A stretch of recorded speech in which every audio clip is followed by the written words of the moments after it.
São 8h19, voltamos com Folha no Ar, com a presença do secretário de Educação, Ciência e Tecnologia, Marcelo Feres, e o jornalista Arnaldo Neto. Voltamos então, Arnaldo, eu passo a bola para você. Aliás, tem um assunto até de bola que a gente pode falar mais tarde, mas eu passo para o Arnaldo para dar a sequência exata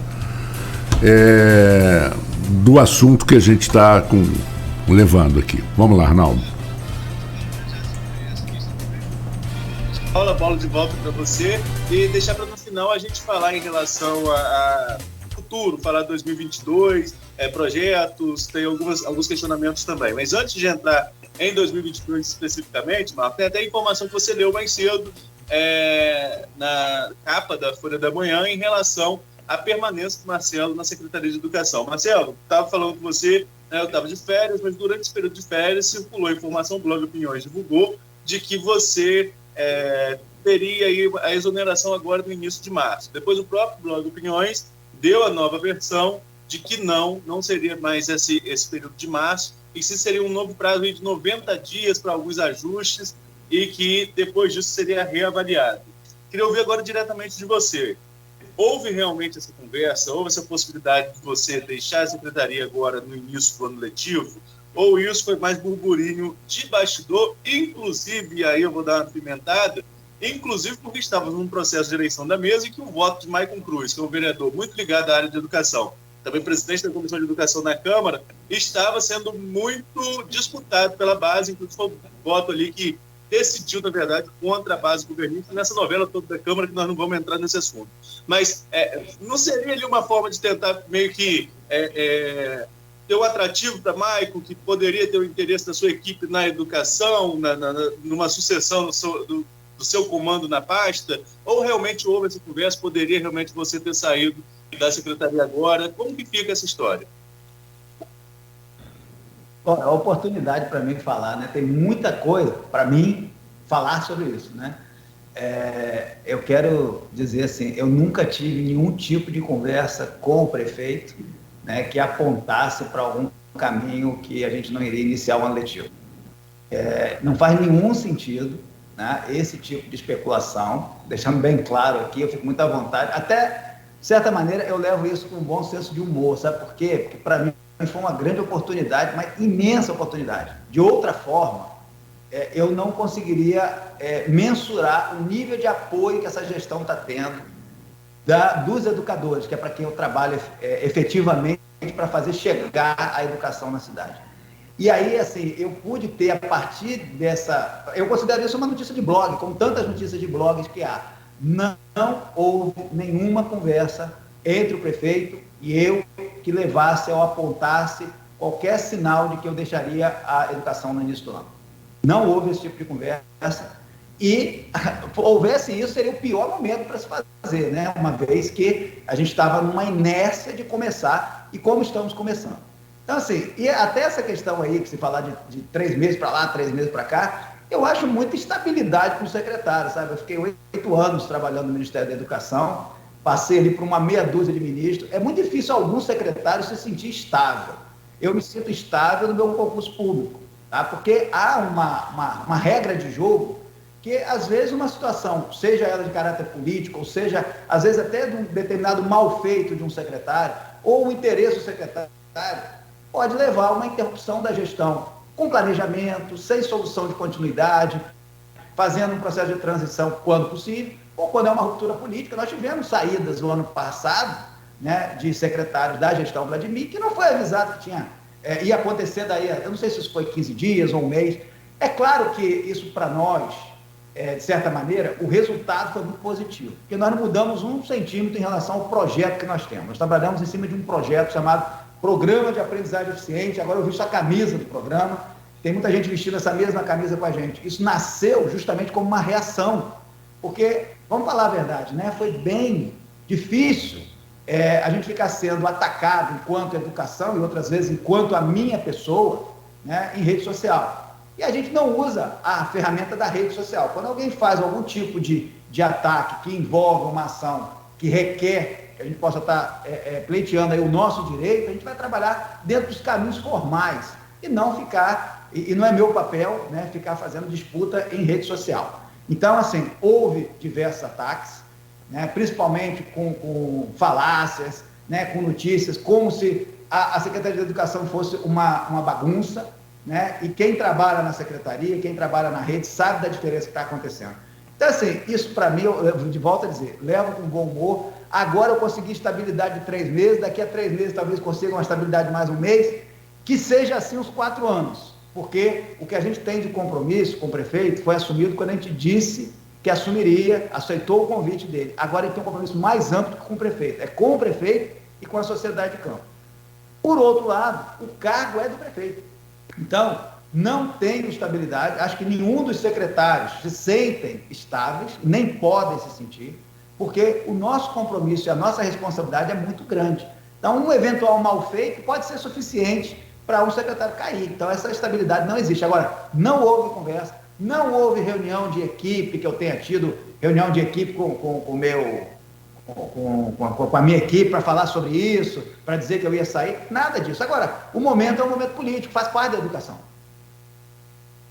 Então você atribui aí essas notícias ao momento político que estávamos passando, né? Então, quando eu li a notícia, vou ser muito franco aqui com você, com o Marco, com todos os ouvintes. Quando eu vi a notícia da possibilidade de sua saída, eu achei que foi uma cartada, tentando inclusive alguém mesmo do governo, jogando uma cartada meio que para abrir espaço de negociação com o vereador Maicon Cruz, que você não citou o nome, mas é um dos que mais vão para o enfrentamento diretamente com você nas redes sociais. Eu vi muito claro isso. Agora, você me dizendo que não teve nenhuma reunião nesse sentido, eu acho que fica mais claro para mim ainda, eu que acompanho muitos bastidores da Câmara, fica muito mais claro que a cartada foi essa. Você concorda com a análise ou não? Eu concordo que teve uma notícia de blog, dizendo que eu ia sair. Isso eu concordo. No mais, a conjectura é sua, você tem toda a liberdade de fazê-lo. Agora, teve notícia de blog dizendo que eu ia sair, isso todo mundo viu, né? E para mim foi muito positivo, porque os diretores passaram a mostrar, antes eles estavam aceitando o projeto, contribuindo, fazendo conosco esse projeto importante de educação, desenvolvimento do programa de aprendizagem eficiente, e a partir dessa notícia, muitos apoios, mas muitos mesmo, sabe, Arnaldo? Aí sim, mudou muito a minha forma de olhar para essa realidade, porque eu não conseguia, por conta da pandemia ano passado, a gente estava muito distante, né, dessa relação mais pessoal. E hoje, além de eu ser muito recebido em todas as unidades escolares, né, eu fico muito à vontade para estar visitando, me sinto realmente o que eu sou. Sou de Campos, me afastei, estava fora, num projeto, num trabalho em Brasília, volto para Campos, tive 1 ano para que os educadores conhecessem um pouco desse projeto, um pouco do Marcelo, e sigo na mesma direção. E certamente sou um soldado do Exército Vladimir, a quem eu confio no trabalho, por isso aceitei esse convite, e tenho certeza que confia em mim também. E se em algum momento, seja que for bom para a gestão, seja que for bom para mim, a gente vai conversar. Certamente, pelo que eu conheço do Vladimir, eu não serei demitido pelos jornais, não. Eu queria colocar uma pergunta importante que eu acho. Campos é uma cidade de, no mínimo, 500 mil habitantes, certo, Arnaldo? No mínimo, 500 mil habitantes. Se você considerar, então, a área periférica e tal, mais, 600 mil, talvez. A capital da Califórnia e a capital de Albany, do estado de Nova York, que é Albany, juntas, não tem 500 mil habitantes. Juntos, somando Sacramento com Albany, tem 480 mil habitantes, são consideradas metrópoles. Campos é muito mais do que isso. Campos não é uma cidade pequena, definitivamente. Esse conceito, se ainda existe na mente de alguém, tem que se apagar, de qualquer forma. E toda grande cidade, hoje em dia, o ensino em tempo integral é fundamental. Eu não estou julgando o que foi feito, que não é meu papel, no governo anterior, mas foi lançada uma escola de tempo integral que foi considerado um passo positivo na educação. Uma escola de tempo integral que as pessoas sonham, não tivesse uma, que tivessem várias. Particulares nós temos algumas, mas do município ou do estado não. Qual a sua posição em relação a isso? Essa é a minha pergunta. Prioridade. Nós temos em Campos uma rede rural, o número de escolas da nossa rede em área rural, ele chega a ser maior do que em área urbana. Então, isso leva a uma situação que Campos é uma cidade, plenamente que você menciona, Marco Antônio, com relação à questão da importância da cidade. Tem uma importância histórica, Campos, não preciso nem detalhar aqui, os campistas todos sabem, como eu. Agora, tem questões para além disso, né? Nós somos estamos no grupo das 50 maiores cidades do país. Sozinha, Campos tem o 10% do território do estado. É por isso que eu não me conformo de Campos não ter IDEB ou nunca ter estado no grupo de elite da educação, porque eu defendo a educação com profundidade, com algum estudo, com vivência prática, com 25 anos em sala de aula ou na gestão, enfim. Então, eu falo de educação como alguém que vive educação, e não como alguém que dá opinião sobre educação, não que isso não tenha importância, mas no meu caso mudou a minha vida a educação, e hoje eu procuro trabalhar de alguma maneira também para estar contribuindo nesse sentido, né? Pensando nas futuras gerações. Então, quando a gente destaca a importância de Campos, a gente sabe que essa rede é muito grande e ela não está, hoje, de certa maneira, atendendo à realidade que a gente tem em termos bem concretos. Ou seja, há um processo de migração populacional, né? A área urbana ela vem se adensando cada vez mais e o interior ficando menos denso. Qual é a consequência de qualidade da educação para isso? Que é muito séria. Nós temos várias pequenas escolas que estão fazendo atendimento de estudante de forma multisseriada.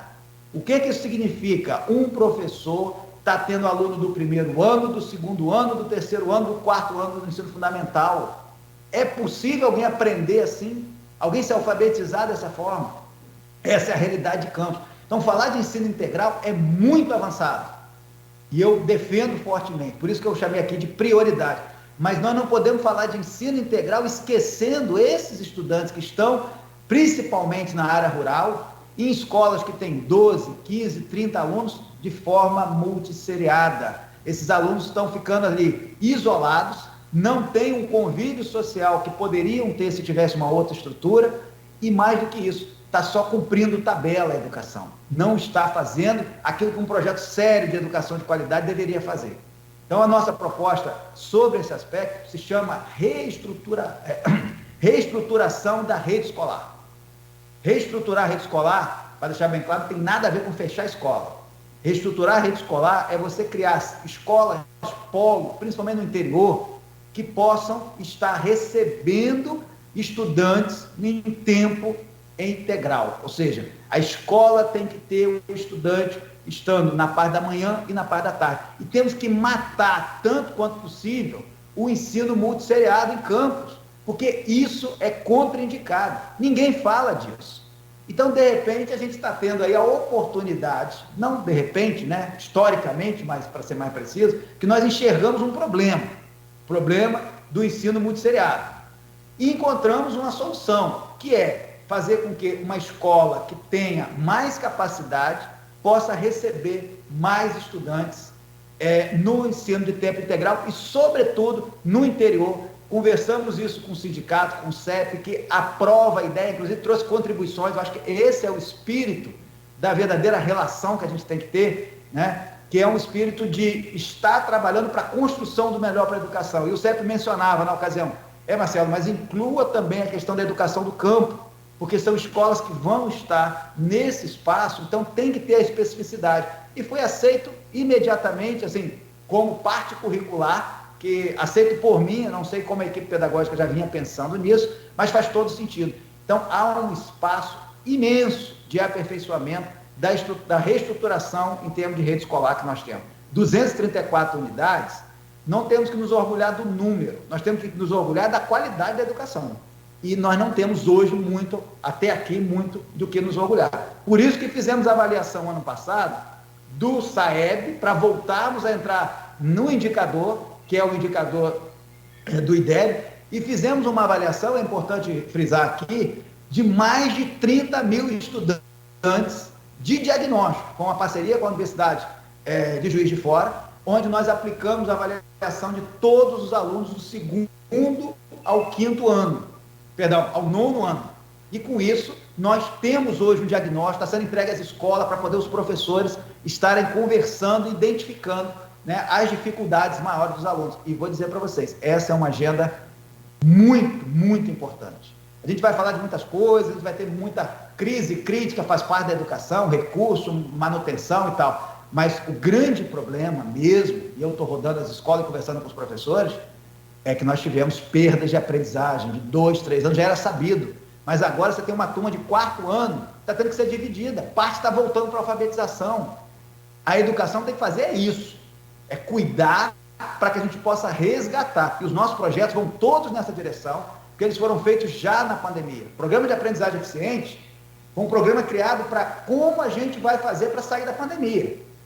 Pode ser que todo mundo possa apontar a solução mágica, mas no Brasil está todo mundo com as suas dificuldades para vencer isso. Então vamos para o tempo integral? Sim, é necessário, mas tem que integrar essa política com o término, né? Temos que acabar com o processo de ensino multisseriado em campos tanto quanto possível. Pode ter situações que a gente não tem como acabar. Arnaldo. Marcelo, nós tivemos, você usou um termo aí durante a entrevista, né, de que a educação tem que ter uma continuidade, né? Teria que ser um programa mais de continuidade do que mudança a cada novo governo.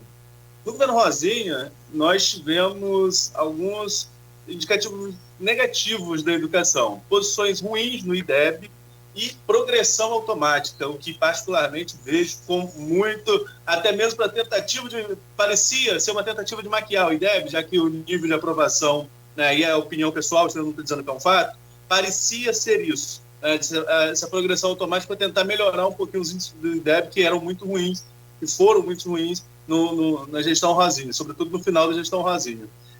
Essa questão, se você está me dizendo que o aluno que não tiver alfabetizado, ele volta, é um novo paradigma da educação.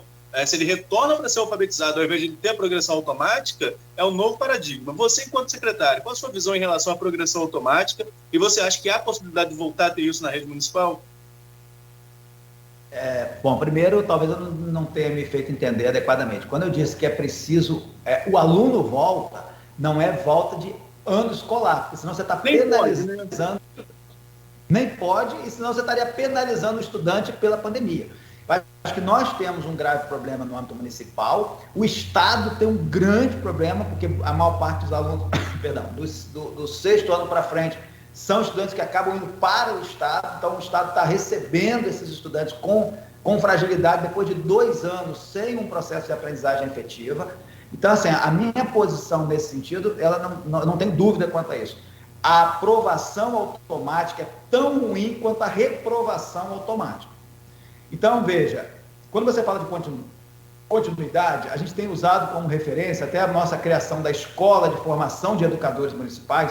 Ela está sendo desenvolvida em parceria com o pessoal de Sobral, no Ceará, que é referência até internacional de educação. Fizemos reuniões com eles. Então, tem um projeto muito sério acontecendo em campo. A educação é um projeto que acontece no tempo, né? Não dá para fazer mídia com tudo. A gente comunica, mas não dá para fazer mídia disso. Tem que acontecer com resultados. Então, a aprovação em campos ou a reprovação em campos, ela já teve momentos. Se você menciona a gestão Rosinha com aprovação automática, vou tomar como verdade o que você está afirmando, eu não tenho histórico, mas a reprovação no sentido de a mudança até que houve, que vai ter que voltar a ser discutida no âmbito do Conselho Municipal de Educação, de uma reprovação que avalia o estudante, considerando meramente a questão da prova, por assim dizer, o aluno não aprendeu ou o aluno aprendeu, ela também é arriscada, porque nós estamos quase que excluindo, se a gente fizer meramente uma lógica de reprovação, por aquilo que pode ser chamado de meritocracia para uma criança. Nós temos que ter, são novos instrumentos pedagógicos que deem condições de aprendizagem. Então, a resposta para isso, Arnaldo, é simples. Vamos pegar os bons exemplos de educação que nós temos no Brasil e vamos avaliar os índices de reprovação que há. Aqueles municípios que já são referência, eles têm altos índices de reprovação? Certamente que não, porque reprovar pode parecer natural dentro de uma escola, mas quem na sociedade gosta de ser reprovado? Nós vivemos numa sociedade que todo mundo mira ser aprovado. Olha o que acontece com a rede social. A vida artificial que se colocou na rede social para todo mundo tentar mostrar o seu lado de aprovação, né? Um lado que vai ser aceito. E aí você chega na escola com uma criança de 6, 7, 8 anos e reprova por reprovar. Então, a questão é muito mais profunda, muito mais complexa, tem que ter muito mais elementos para que você dê condições de aprendizagem. Primeiro que a educação não se dá só na sala de aula. A nossa proposta de educação, ela envolve um projeto chamado Família na Escola. Só para vocês terem uma ideia, logo no início desse ano, agora em fevereiro, já estava valendo o ano letivo, a gente orientou enquanto secretaria e passou, inclusive, instrumentos de avaliação para que fossem avaliadas a aprendizagem de cada estudante e um instrumento de avaliação com a família. Isso é uma ação que a gente chama de família na escola. Então, foi um tratamento individualizado. Aluno foi sendo chamado, os alunos e seus pais, para um diálogo. E esses professores que receberam os pais narraram histórias riquíssimas. Disseram que os pais, muitas das vezes, não sabem o papel de uma escola ou o papel da creche e puderam dialogar sobre isso. Aprenderam muito sobre a vida, sobre a realidade socioeconômica e emocional dos estudantes, as dificuldades vivenciadas. A experiência foi tão rica nesse período que eles disseram, pediram, e inúmeros professores estão pedindo, e a gente já deu um sinal positivo, de que no próximo ano, independente de pandemia, que essa prática não seja eliminada. Que a gente sempre tenha a primeira semana do ano letivo dedicada a esse atendimento individualizado. E por que eu propus isso? Porque era necessário, tá? Porque era necessário a gente ter os nossos professores conhecendo a realidade vivenciada nesses 2 anos dos nossos alunos. Então tem muita coisa para acontecer aí, mas concluindo, o ensino em tempo integral ele é fundamental, junto com a aprovação por meio de mais ações pedagógicas, mais inovações tecnológicas, Chromebook para o professor estar trabalhando com tecnologia dentro da sala de aula, laboratório de ciências e matemática para o aluno ter o contato e não só estudar pela teoria. Tem muita coisa que dá para fazer e nós estamos fazendo. Arnaldo, passo para você fechar esse segmento com o professor até mais ou menos 8h45. Ou um pouco mais. Olá, Marcelo. Nós temos aí alguns assuntos que a gente pré-pautou e a gente ainda não abordou em relação a 2022, não mais falando do passado, né? Em relação do que projetos daqui para frente. Eleição para diretor, o programa municipal de dinheiro direto na escola. Fiquei sabendo que algumas escolas já receberam até lousas digitais, mas algumas também já tiveram até problema com isso. Gostaria que você me explicasse. Problema assim, físico mesmo. Deveria ter quebrado uma ou outra, enfim. Para 2022, a área da ciência e tecnologia vai entrar com maior atuação na Secretaria de Educação. Como que vai ser essa integração dentro das escolas, junto à rede municipal, da ciência e tecnologia na prática diária da educação? Excelente essa sua colocação aí. Ela nos permite fazer o que a gente mais gosta, né? Vamos falar de educação. Acho que esse é o ponto. A gente fez no ano passado muitas aquisições, inclusive. Quer dizer, houve um planejamento prévio e depois aquisições. Essas aquisições já tinham em perspectiva justamente esse reforço de aprendizagem, que a gente sabe que a perda é grande. Então, agora, a gente começa o ano preparando as escolas, ampliando a segurança das escolas, para poder estar populando as escolas não só com os estudantes, mas também com instrumentos didáticos que vão permitir que a gente possa avançar. Então, você menciona aí, por exemplo, nós criamos um projeto chamado Estação de Educação, que ele visa a produção de conteúdo digital dentro da própria rede. Eu falava ano passado, isso não é produção de conteúdo para a pandemia, isso é valorização da rede, são os próprios profissionais que devem estar produzindo conteúdo. Então, isso vai ser iniciada agora a geração desses conteúdos, com gravação feita pelos alunos. E aí, muita notícia, fake news, né, por assim dizer, disseram que a gente fez a compra de um equipamento, sei lá, por 140 mil, 130 mil, 150 mil, não sou muito preciso aí, um equipamento para o secretário gravar suas lives, né? Começa aqui, eu estou realmente na sala da secretaria, aqui tem uma foto aqui, né, que a gente está resgatando a imagem, né, desse espaço histórico que a gente entende que é muito importante. Mas, enfim, nós fizemos sim, são 13 salas estúdio, né, por esse valor, é fato, 13 salas de estúdio que estão nas escolas. Uma tem na secretaria e 12 estão nas escolas. Isso é para a produção de conteúdo digital, nós não podemos retroceder, isso não é pandemia, isso é agenda de crescimento da nossa educação. Vai ser mais específico. Materiais, quando a gente fala da aquisição de materiais, livros didáticos, nós não podemos comprar livros de matemática, português, mas com a pandemia retrocedeu muito a questão da parte específica de leitura dos alunos, que já não era grande. Então, nós vamos avançar com a entrega de materiais que a gente chama de um projeto chamado Biblioteca em Casa. Aí está só estabilizando a rede, nós não estamos correndo com isso, deixa funcionar e a gente vai fazer as entregas na sequência de livros que não são didáticos, são paradidáticos, para que os alunos tenham a sua biblioteca em casa e o professor vai estimular a leitura. Isso é uma forma de recuperação de aprendizagem fundamental. Tá? Outro projeto que é importante também, que você mencionou aí, é a autonomia financeira dos diretores. Nós sabemos que existe recurso federal chamado PDDE, Dinheiro Direto na Escola. Tem escola que usa bem, tem escola que usa mal. Só em 2021 a gente conseguiu, com o apoio dos diretores, fazer processo de capacitação, e foi mais de 2,5 milhões usado pelos próprios diretores. Tá? Um usa R$1.000, outro usa 5.000, outro usa 10.000, e nós temos até hoje escola que tem mais de 100 mil reais e não usa. Isso acontece também, porque é um processo de capacitação, de segurança, faz parte. Então, a questão do PMDDE, Programa Municipal de Dinheiro Direto na Escola, já é uma ação que está em desenvolvimento, ela vai virar uma lei em algum momento, que ela visa justamente que a gente possa estar passando, dobrando o valor que é passado pelo governo federal. Isso vai ampliar a autonomia financeira das escolas. E com isso as escolas vão poder garantir as suas próprias questões pedagógicas, melhorias, quer comprar uma impressora, compra, quer melhorar a sua situação. As escolas têm que ter mais autonomia de gestão, como já está preceituado, mais gestão também. Aí tem mais coisas, ciência e tecnologia, não podemos esquecer. Pois não. Só uma dúvida no dinheiro direto da escola municipal. Né? A gente falou de um contrato de manutenção da rede. Esse recurso que vai para as escolas vai ser também para manutenção das escolas? Porque aí haveria uma duplicidade, teria um contrato do município e a própria escola poderia fazer, ou não haveria duplicidade? Como que fica?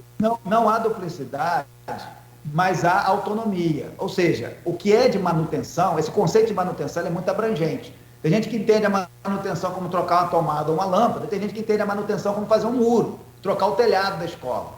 Então, tem questões e questões, mas o foco desse recurso é manter a escola funcionando. Por exemplo, às vezes você tem uma situação de uma torneira, uma única torneira que arrebentou, você vai chamar a empresa para vir trocar uma torneira, e o custo disso é de R$20. Se for pagar isso pela empresa, pode. Mas se a escola já tem a condição, comprou lá, tem umas 4 torneiras, a gente tem uma outra ação que não compete detalhar aqui, que é de ter um RPA de apoio que possa fazer esse serviço. Então, você pode ter coisas de manutenção do dia a dia, que é mais rápido, não dá para esperar, vai vir amanhã, aí fica a água vazando. Só para dar um exemplo bem simplório, tá? Mas a questão focal é a dimensão pedagógica, é melhorar as condições pedagógicas e parar com essa história, que não é necessário, de professor ter que estar colocando o seu recurso, do seu salário, para manter a educação funcionando. Vamos falar de ciência e tecnologia, que de novo a gente ficou bem para o finalzinho. Peço até desculpa aí a minha equipe de ciência e tecnologia, porque a gente nunca está conseguindo, que a agenda da educação, ela leva 110% do nosso tempo. Olha, nós já conseguimos fazer algumas agendas importantes, que agora vão amadurecer ao longo desse ano. Primeiro, a EFEM é fruto da agenda de ciência e tecnologia, tá? Escola de Formação de Educadores Municipais. E aí nós temos cursos acontecendo, só no ano passado foram mais de 2.000 cursos. Isso não tinha esse espaço na educação. Isso é a agenda de ciência e tecnologia com foco em aprendizagem de tecnologia. Nós vamos iniciar um curso com 200 vagas de formação Google para os nossos profissionais. Isso roda por edital, também é uma agenda de ciência e tecnologia. Temos outros editais já disponíveis hoje para professores fazerem projetos com estudantes. Temos a parceria com as universidades, também com editais, porque essa ação de ciência e tecnologia ela é muito de fomento. Então, nós conseguimos ter a aprovação na Câmara de Vereadores, né, já sancionado pelo prefeito. A gente agradece aqui a Câmara pela parceria nesse sentido, de que a gente possa caminhar com recurso, há recurso para poder fazer ciência e tecnologia.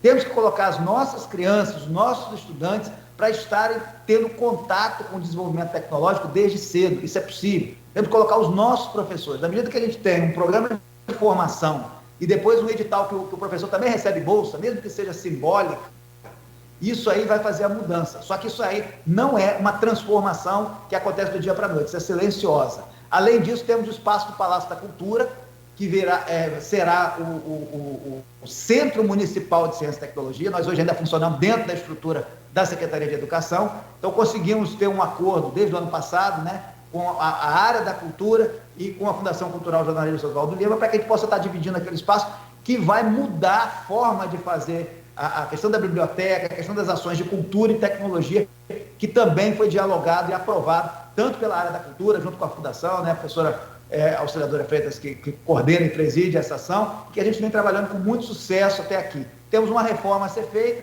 mas a prioridade tem que ser dada para as escolas. Arnaldo, com você então.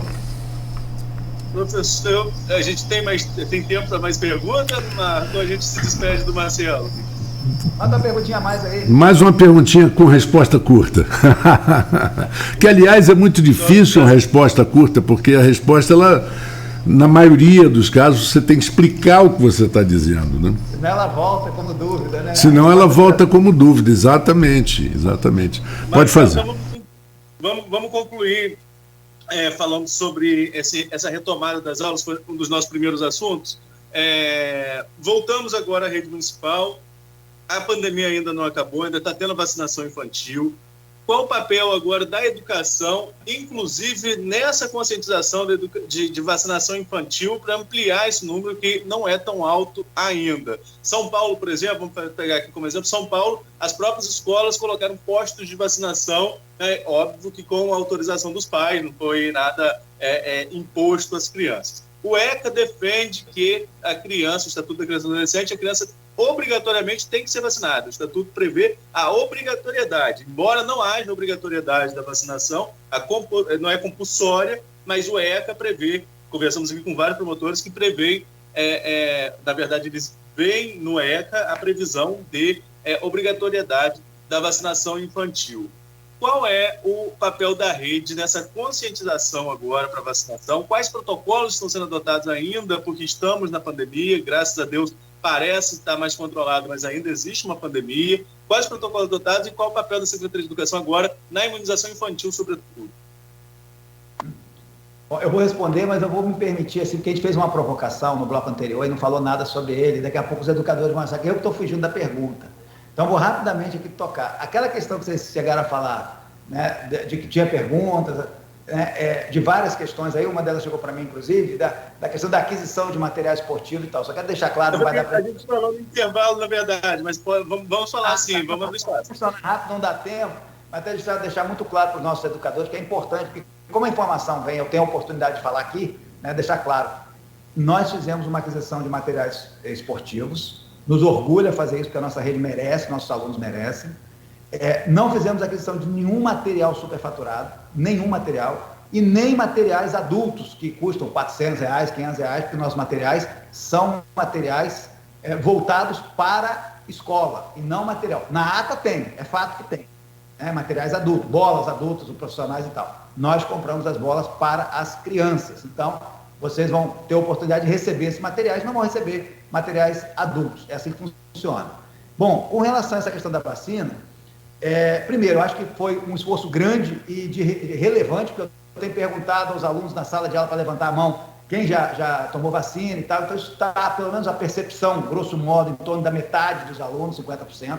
A gente vai estar incentivando, tem uma parceria com a saúde, que a gente quer fazer uma amostragem, como eu falei mais cedo, uma amostragem de alunos, claro, com autorização dos pais, para fazer a testagem, de modo que a gente possa ter uma percepção, tanto dos estudantes quanto dos profissionais, de qual é o grau de contaminação que a gente está nesse início do ano letivo, do modelo presencial, tá? Então, isso nós vamos fazer, buscando, claro, o apoio dos pais para que as crianças possam fazer os exames, né? Fazer as testagens.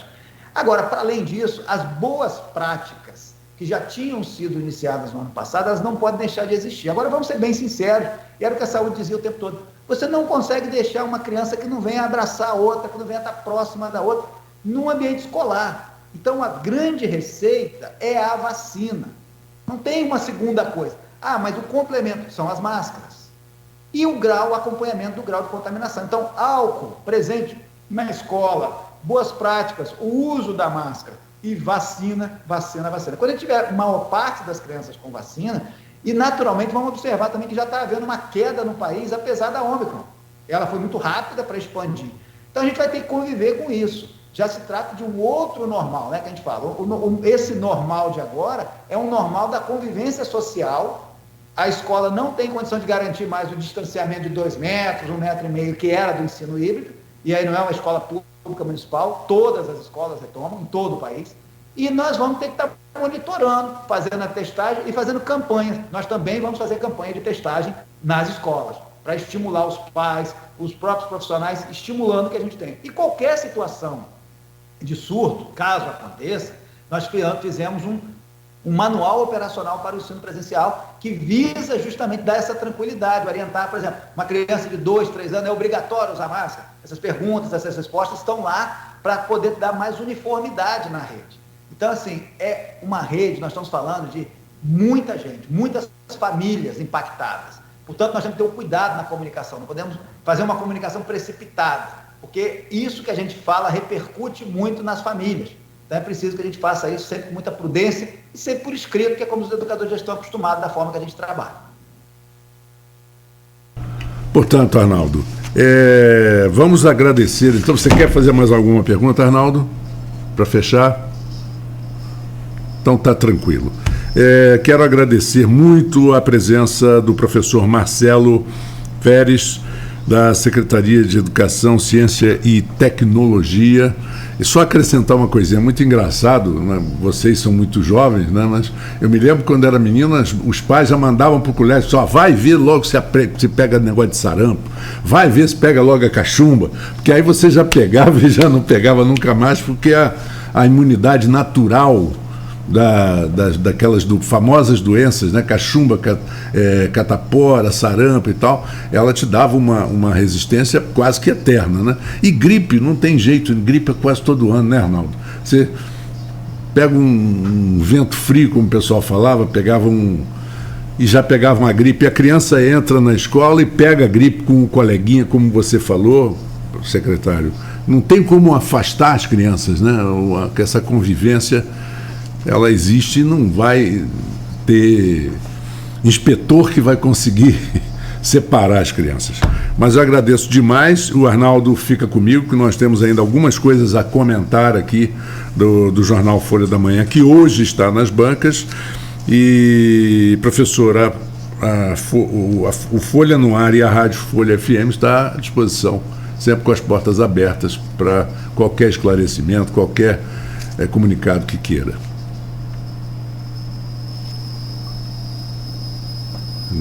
Conseguiu ouvir o que eu disse, não?